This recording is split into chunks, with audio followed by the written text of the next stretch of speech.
আসসালামু আলাইকুম রহমতুল্লাহি ওবরকাতুহু। সম্মানিত দর্শক, গত এক সপ্তাহে বাংলাদেশে মার্কিন যুক্তরাষ্ট্রের যে তৎপরতা মারাত্মকভাবে বৃদ্ধি পেয়েছে। মার্কিন যুক্তরাষ্ট্রের যে সকল দোসর, যে সকল এজেন্ট, তারা বিভিন্ন গ্রুপে ভাগ হয়ে এক গ্রুপ যারা সরকারের মধ্যে আছে, তারা খুব তড়িঘড়ি করে ইউনূস জমানাতে যে চুক্তি হয়েছে, সেই চুক্তি এবং এর বাইরে যে সকল সমঝোতা হয়েছে, সেই সমঝোতা তড়িঘড়ি করে সম্পূর্ণ করার জন্য চেষ্টা চালিয়ে যাচ্ছে। আর সরকারের বাইরে যে আমেরিকার তাবেদার গ্রুপটি রয়েছে, তারা সরকারকে সমালোচনা করছে, ভয় দেখাচ্ছে। মূলত সরকার যেন আমেরিকার যে চুক্তি, গোপন চুক্তি বা এখন সেটা প্রকাশ হয়ে গেছে, সেই চুক্তির শর্তগুলো খুব দ্রুত বাস্তবায়ন করে এবং আমেরিকার তাবেদারি শুরু করে। আরেকটি গ্রুপ, সেটি হলো বিরোধী দলে আছে, তাদের মধ্যে আমেরিকার দালাল আছে। তারা নানা রকম ঘটনা ঘটিয়ে গোপনে প্রকাশ্যে সরকারকে ভয় দেখাচ্ছে। আপনারা জানেন যে একটা মানুষ যখন ভয় পায়, প্রথমে তার শরীরে যে ঘটনাটি ঘটে সেটা হলো তার শরীরের যে ব্যালেন্স, এটি চলে যায়। ভয় পেলে মানুষ হাসে, ভয় পেলে মানুষ কাঁদে, ভয় পেলে মানুষ দৌড় দেয়, ভয় পেলে মানুষ চিত হয়ে শুয়ে পড়ে। আপনাদের মনে আছে এক ঘুষখোর, কোন একটা সরকারি অফিসের ঘুষখোর, তো ক্যামেরার সামনে যখন তিনি ধরা পড়লেন, এটা কি দিওয়াশা না কোন প্রতিষ্ঠানে আমি বলতে পারবো না, কিন্তু খুব বিখ্যাত, আপনাদের মনে পড়বে। তো তিনি ঘামছিলেন, প্রচণ্ডভাবে ঘামছিলেন। তো সাংবাদিকরা জিজ্ঞাসা করলো যে আপনি কি ভয় পেয়েছেন, আপনি ঘামছেন কেন? তখন তিনি উচ্চস্বরে হাসা শুরু করলেন, না না না, আমি ভয় পাবো কেন, কই কই, আমি তো ঘামছি না। এইরকম। আরেকজন যে বিচারপতি ছিলেন, বিচারপতি আজিজ, নির্বাচন কমিশনের মাথা একদম যাকে বলা হয় সেই টাক করা, তো তাকে বলা হলো যে আপনার তো মেরুদণ্ড নেই। তখন তিনি বললেন যে আমার যে মেরুদণ্ড আছে আপনারা দেখতে চান? হ্যাঁ দেখতে চাই, বলে তিনি দাঁড়িয়ে গেলেন।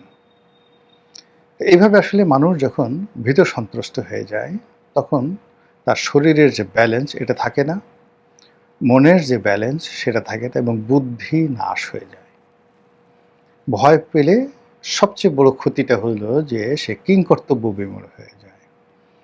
যেমন সাপে আপনাকে ধাওয়া দিছে, আপনি কি করবেন?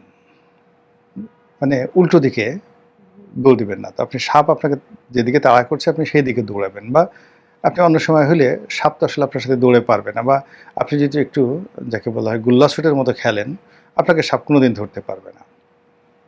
কিন্তু যেহেতু আপনার ভয়, এই জন্য আপনি করলেন যে এদিক থেকে সাপ আসছে ওই দিকে আপনি দৌড়ানো শুরু করলেন, একেবারে আপনার পা গিয়ে সাপের মাথার উপর গিয়ে পড়লো কামড় দেওয়ার জন্য। সাপ আর একটু কষ্ট করতে হলো না।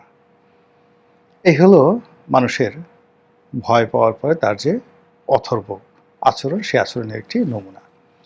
তো সেদিক থেকে শত্রুপক্ষ যেটা করে, যাদের সঙ্গে যুদ্ধ হয়, যাদের কাছে স্বার্থ থাকে, তাদেরকে ভয় দেখানো হয়। এই পৃথিবীতে যত মার্কেটিং হয়, সমস্ত মার্কেটিংয়ের ১ নম্বর যে পলিসি, সেটা হলো ভয় দেখাও। যখনই আপনাকে ভয় দেখাবে যে জীবাণু আছে, ভয় দেখাবে যে এটা না খেলে মরে যাবেন, এটায় এত % ব্যাকটেরিয়া আছে, ইত্যাদি ইত্যাদি নানা রকম ভয় দেখানো হবে, মুহূর্তের মধ্যে আপনি তাদের প্রোডাক্টটা কিনে নেবেন। দ্বিতীয়ত হলো লোভ দেখানো।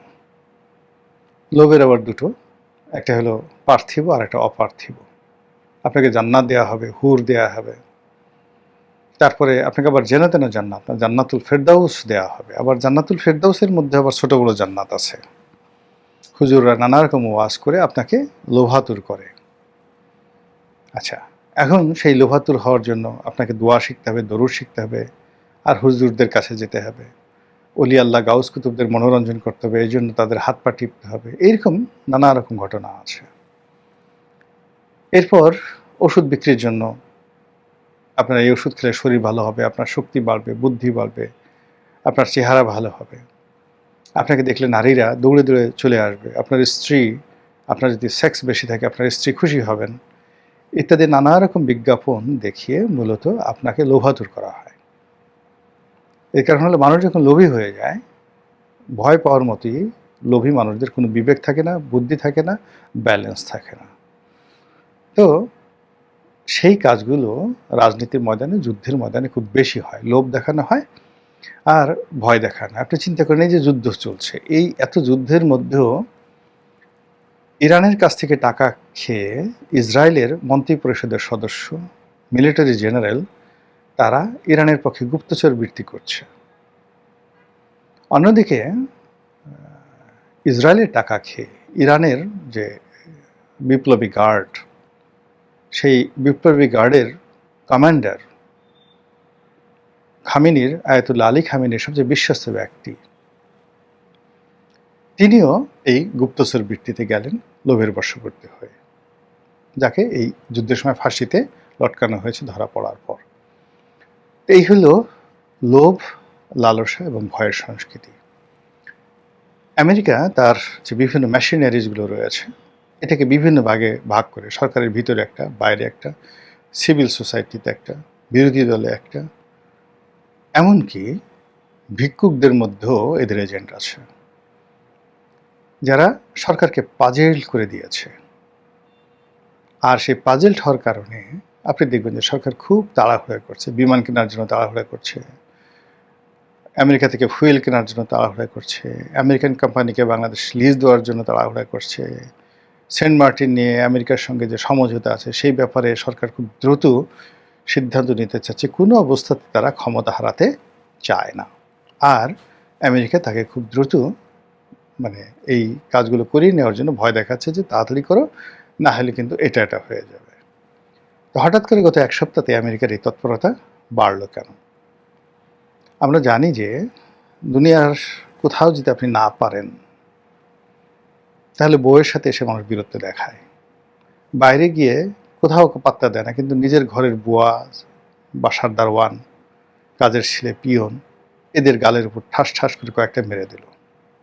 বাইরে থেকে হয়তো সে রিমান্ডে ছিল, পুলিশ আচ্ছা মতো পিটনি দিয়েছে, মাস্তান পিটনি দিয়েছে, এমনকি ছিনতাইকারীর কবলে পড়ে এতটা ভয় পেয়েছে যে তার হাতে হয়তো একটা আইফোন আছে, একটা দামি ঘড়ি আছে।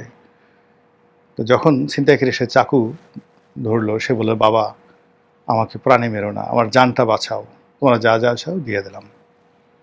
এখন হয়তো ধনী ব্যক্তি, ওই দিন হয়তো একটু রঙ্গ করতে বের হয়েছিল, গাড়ি ছাড়াই বের হয়েছিল সন্ধ্যার পরে, এখন ঘড়ি নিয়ে গেছে, রোলেক্স ঘড়ি, প্যাটেক ফিলিপ ঘড়ি, কিন্তু নেয়ার পর সে মনে হলো যে কাজটা হলো কি, আমি আব্বাও ডাকলাম, প্রাণ ভিক্ষাও চাইলাম, আর ঘড়িগুলোও দিয়ে দিলাম, একটা তো করতে পারতাম, অ্যাটলিস্ট একটা দৌড় দিতে পারতাম, তো কাজটা করলাম কি? সারাটা পথ তার নিজের উপর রাগ হয়ে গেল যে বোকা দেখছি, আমার মতো এরকম বোকা আর কখনো দেখিনি। এরপর সে বাড়িতে আসলো, বড় বাড়ি, নিজের বাড়ি, দারোয়ান দাঁড়িয়ে আছে, গেট খুলে দিছে। এই গেট খুলতে দেরি হলো কেন? তো দারোয়ান বলল, স্যার তো খুলে দিলাম, তো দেরি হয়নি। আই মুখের উপর কথা বলিস, গালের উপর দুটা লাগিয়ে দিল। তারপর গেট থেকে আসলো ঘরের মধ্যে, একই আচরণ কাজের ছেলেটা বুয়ার সাথে করলো, কেয়ারটেকারের সাথে করলো। বউ এসে বলল যে কি খবর? সে, তুমি এরকম কেন করছো? এখন বউ দু ধরনের বউ আছে, একটা হলো রায়বাঘিনী, যার অত্যাচারে বা ভয়ে জামাইরে মিউ মিউ করে, আর অনেক বউ আছে নিজের অত্যাচারিত, হাজব্যান্ডরা যা বলে তাই। তো এই ধরনের সাধারণ ধরেন বাইরে বড় বড় যারা পদ পদবিতে চাকরি করে, তাদের বউরা ঘরে খুব পাওয়ারফুল হয়। আর বাইরে যে সমস্ত লোক অপমানিত, লাঞ্ছিত হয়, শুধু টাকা থাকলেই তো হবে না, কোনো সম্মান থাকে না, মর্যাদা তারা থাকে না, তারা ঘরে এসে বউকে ভীষণ রকম মারধর করে এবং অত্যাচার করে। তো ওই যেহেতু ছিনতাইকারের সাথে যে লোকটা পারেনি, অত কিছু যোগ্যতা নাই, কিন্তু টাকা পয়সা হয়তো আছে তার, তো সে লোক ঘরে এসে বউয়ের উপর দুটো লাগিয়ে দিল। তো এই ধরনের মানুষকে সাধারণত বলা হয় কাপুরুষ, ভীষণ রকম কাপুরুষ, দুর্বলের সাথে তারা সবসময় অত্যাচারী হয়। আমার দৃষ্টিতে আমেরিকা এমন একটা রাষ্ট্র, যে রাষ্ট্রকে আপনি কোনো অবস্থায় একটা বীর রাষ্ট্র বলতে পারবেন না, যাদের উদার্যতা নেই, যাদের মহত্ব নেই, যাদের ইতিহাস নেই, সংস্কৃতি নেই এই পৃথিবীকে বাঁচিয়ে রাখার। বরং যুদ্ধ বাঁধিয়ে দিয়ে সারা পৃথিবী থেকে সম্পদ আরোহণ করে নিজের দেশকে উন্নত করার যে চেষ্টা, সেই চেষ্টার একেবারে সর্বনিকৃষ্ট ব্যক্তিত্ব হলেন ডোনাল্ড ট্রাম্প। এখন এই ডোনাল্ড ট্রাম্প হলো আমেরিকার মানুষদের যে মুখ এবং মুখোশ দুটোই। সেই ডোনাল্ড ট্রাম্প 24 ঘন্টার মধ্যে ইরান দখল করবেন, তছনছ করে ফেলবেন। কিন্তু আজকে 2 মাস হয়ে গেল, ইরান দখল করা তো দূরের কথা, এখন ইরানের যে পাটা ধরবে পা খুঁজে পাচ্ছে না, ইরানের যে জুতো টানবে জুতো খুঁজে পাচ্ছে না। ইরানের সঙ্গে যে একটা সমঝোতা করবে, সমঝোতা করার মতো অবস্থাতে নেই। পাকিস্তান, তাদের তাবেদার রাষ্ট্র পাকিস্তান, তাদের তাবেদার ফিল্ড মার্শাল এই অসীম মনির বা আসিম মনির, তাকে ইরানে পাঠানো হয়েছে, কিন্তু কোনো আপডেট নেই, কোনো শান্তি চুক্তি হচ্ছে না। আর এরই মধ্যে ইরান হরমুজ প্রণালী বন্ধ করে দিয়েছে এবং সেখানে একের পর আমেরিকান জাহাজে তারা আক্রমণ চালাচ্ছে। আর ইরানের যে জাহাজগুলোর ব্যাপারে আমেরিকা যে নৌ অবরোধ দিয়েছিল, 2টো জাহাজকে আমেরিকা আটকিয়েছিল, সেই যে 2টো যুদ্ধজাহাজ, আমেরিকান যে যুদ্ধজাহাজ যারা ইরানের যে পণ্যবাহী জাহাজকে আটকিয়েছিল, সেখানে ইরানিয়ান নেভি, নৌবাহিনী তারা আক্রমণ করে ওই যুদ্ধজাহাজকে আক্রমণ করে তছনছ করে ছেড়ে দিয়েছে। এখন আমেরিকার যে নৌ অবরোধ, এটি কার্যত অচল। ফলে সাগরে দাপিয়ে বেড়াচ্ছে রেড সি, পারস্য উপসাগর এবং হরমুজ প্রণালী। ইরানের জাহাজগুলো রীতিমতো দাপিয়ে বেড়াচ্ছে।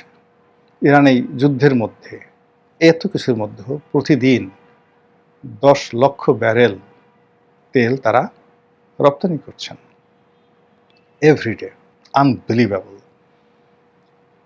এবং এখানে এই হরমুজ প্রণালীতে, রেড সিতে, লোহিত সাগরে এবং পারস্য উপসাগরে,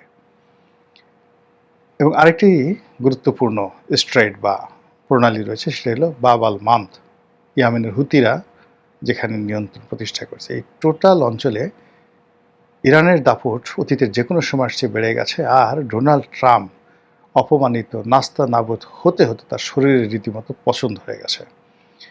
আপনি জানেন যে ডোনাল্ড ট্রাম্পের একটা রোগ আছে, স্কারভি রোগ। তার চামড়ায় অনেক জায়গাতে পছন্দ হয়েছে। এখন এই সময়টিতে সেই পছন্দের মধ্যে আবার নতুন করে অ্যালার্জি শুরু হয়ে গেছে এবং এই অ্যালার্জির কারণে তিনি মানসিকভাবে রীতিমতো বিকারগ্রস্ত হয়ে পড়েছেন। দিনের মধ্যে 4-5 বার ট্রুথ সোশ্যাল, তার যে নিজের সামাজিক প্ল্যাটফর্ম, সেখানে তিনি একটার পর একটা স্ট্যাটাস দেন। এই বলে ইরান মাপ চাবে, এই বলে হরমুজ প্রণালী আমি বন্ধ করে দিয়েছি, আবার একটু পরে যে হরমুজ দিয়ে যে কোনো লোক চলাফেরা করতে পারে, একটু পরে আবার বলছে যে ইরানি নেভিকে সরিয়ে দিয়ে আমেরিকার নেভি সেখানে দখল নিয়েছে, মাইন অপসারণের কাজ চলছে, ইত্যাদি ইত্যাদি নানা রকম কথা। মানে ধারাবাহিকতা, কনসিস্টেন্সি, এটা যে রক্ষা করবে এই অবস্থা তার এখন নেই। সে এতটা মানসিক বিকলাঙ্গ হয়ে পড়েছে। তো এরকম যখন মানসিকভাবে কেউ বিকলাঙ্গ হয়ে যায়, তখন সে করে কি, ঘরের বউ, বাড়ির দারোয়ান, গরিব মানুষ, অসহায় মানুষ, তাদের উপর জুলুম অত্যাচার করে। তো ইরানের কাছে মার খেয়ে সে প্রথম দাপটটা দেখাচ্ছে ভেনেজুয়েলাতে। এখন সে ভেনেজুয়েলার সমস্ত তেল কীভাবে নিয়ে আসবে এটি নিয়ে কথাবার্তা বলছে।